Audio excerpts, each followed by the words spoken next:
Ladies and gentlemen, welcome to a podcast named Tim, a father and son movie review podcast, available everywhere podcasts are.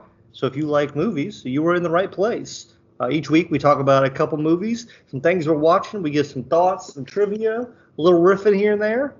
And we're also on the YouTube, so where you can check us out. We have bonus movie reviews, Star Wars, we're going through the Bad Batch, Power Rangers, which I've got some stuff coming this week.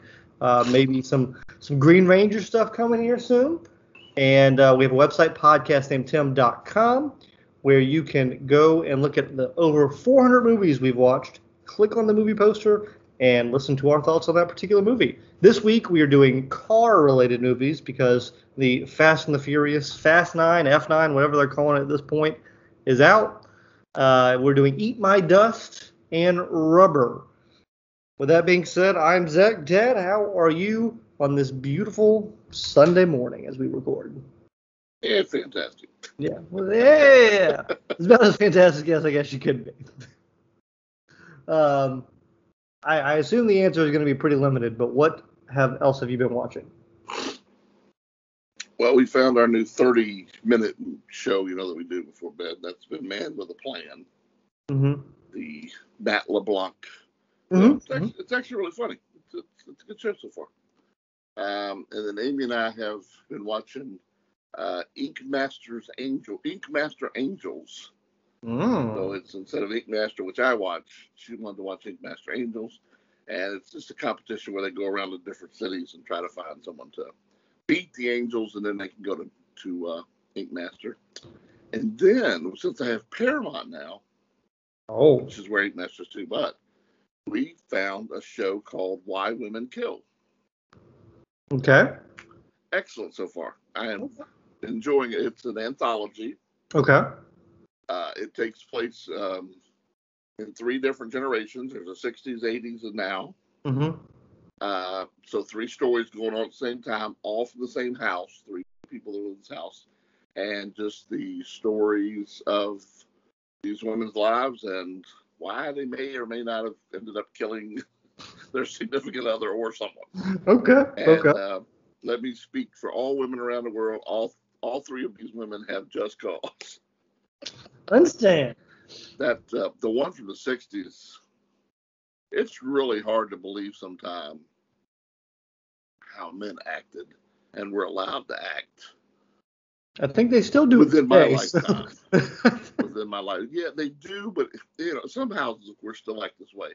But I'm talking about the majority of people acted this way and accepted it. That the man was in charge of the household. Period. Women had no voice. They were expected to be in their pretty little house dress when you got home with the dinner on the table, and it's quite extraordinary when you watch these to think, wow. Another thing that is blowing my mind by watching Ink Masters, because tattooing is such an ancient art, been around forever, I did not know that tattooing was illegal in so many of these places until in Oklahoma City. It was illegal to tattoo until 12 years ago. 12.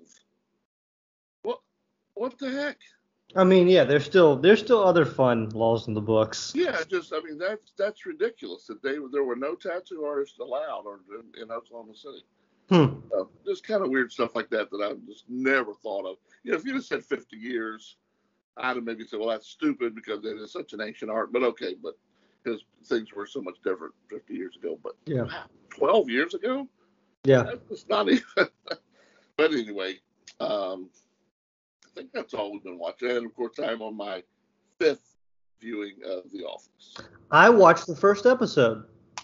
You got to watch like the first 4. So we were going to watch the second one, and then children's were being children, so we had to stop. We were midway through the second episode, and we just haven't picked it back up. Yeah, the diversity hooked me.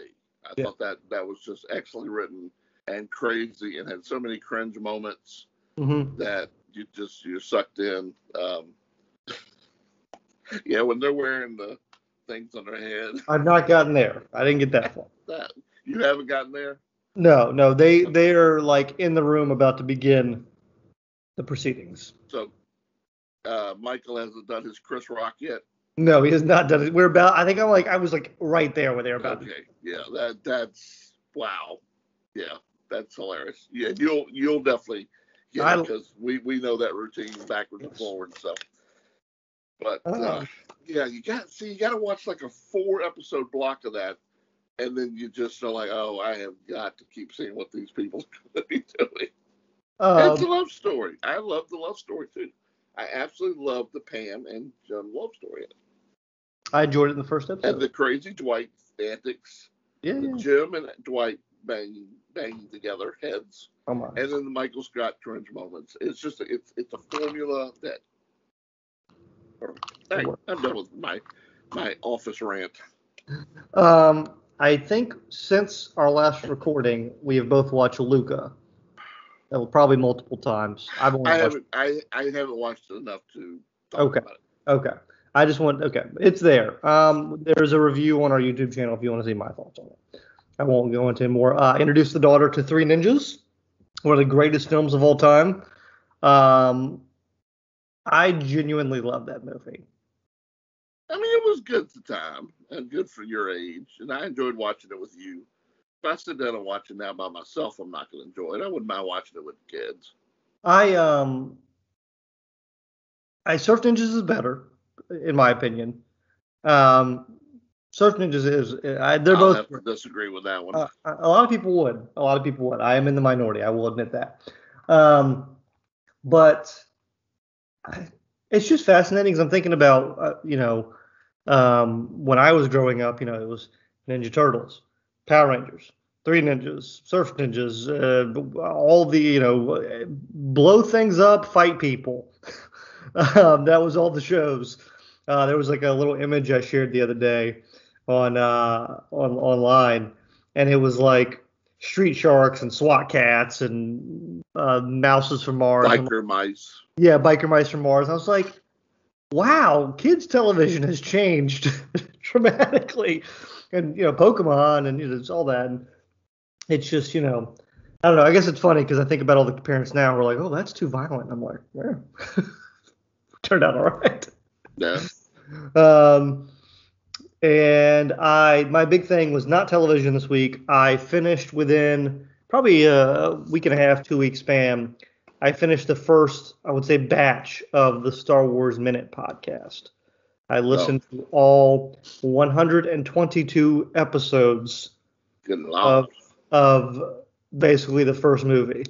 It's a really good show. They're like 15 minutes. I thought about doing it, but I was thinking the ones I have right now. And I don't know, I really enjoy them. And one of the guys on there is a purist. And I mean, the versions they are reviewing are the original, not even the special edition. Right. That it is the original. This is what the movie looked like when it came out in theaters. And it's great because you get to hear people talk about their memories with Star Wars and the toys and just kind of like putting you in the mindset of what it was like to see Star Wars for the first time as a kid in 1977, which I will obviously never understand. You closer than I, but I mean, who took me? Who took you? My Aunt Joan. Okay, yeah. Aunt Joan took me. You know why? Why? Now, why she thought she was taking a kid, her nephew, who was, how old was I, 8? Mm-hmm. To see Star Wars, thinking that Star Wars was a movie about Hollywood and movie stars having problems with Star Wars. Got it. So I would love to, I wish there was a video of her and me watching that movie. I'm sure I was like mouth dropped and eye open and wow, and she was probably sitting there, what the heck? Yeah, some of the kids were talking about, or some of the guys, because they're the same age, they were like 5, 6, 8, 10, when they watched it. And, they said, I walked out and it was the greatest movie ever. And I looked at my mom. She said I thought that was the dumbest thing I've ever seen. um, and which is probably how most parents are now. But it was interesting to hear just that dynamic, and I guess I didn't. You don't appreciate it now. They were just talking about the dearth of children's entertainment at that time and how there wasn't a lot of it, and what was there wasn't good. And so I was lucky enough to have a mom that loved sci-fi, so she liked all of it. Now your grandpa, he could care less. He actually disliked sci-fi. So did you see it like multiple times? Yes. Okay. I think I saw it 3 times in the theater, but I'm not positive about that. Okay. Pretty sure, but still was not at that time not the most watched movie that I had done in theaters. The most watched was 5, and that was Grease. Which is still one of your favorites, so yeah. And it's a great movie. So maybe you can enlighten me to this one little thing. The toy. I know there was the delay with the toys. I know we're going on a bit of a tangent here. We're going to get to the movies. What, like, did you have toys? The toys? I had every action figure you could get. I waited in line was taken to Toys R Us and all that to get the toys that were coming out that week. You knew kind of which ones were coming out on what card and what. I was not a saver. I did not save them in their things. I tore them open and played with them. I lost the swords. They had these little swords that were inside of the arm, and you pushed them up right here, and it came out here. They're lightsabers. Yeah. And those and the guns were lost very quickly. I can imagine. And I may or may not have opened up things in the store and replenished. Okay. My first crime. Last bit of news. One guy said he saw it in England in like 78 or whatever, or whenever it was. I think he said he saw it later there. What was interesting about I was 10. I forgot that's what it was. Well, he said what was interesting was he was over there, or no, I think he was 15 though, but he was in England. He said what was interesting was in that time in England, you still had intermissions. Oh. And they did an intermission for the movie. And at the end of movies, they played God Save the Queen. At the end of the credits. And they asked, like, did you have to stay? He's like, you didn't have to stay, but you got like dirty looks if you didn't stay all the way through the credits for the thing. At least in the 70s, to the end of the 70s, they were still doing that, which I thought was interesting. Now, did I give you my Star Wars figures? Yes. Or are they... Yes, I have a Greedo, a C3PO. I might have 2 C3POs. I think an Obi-Wan and maybe a Stormtrooper.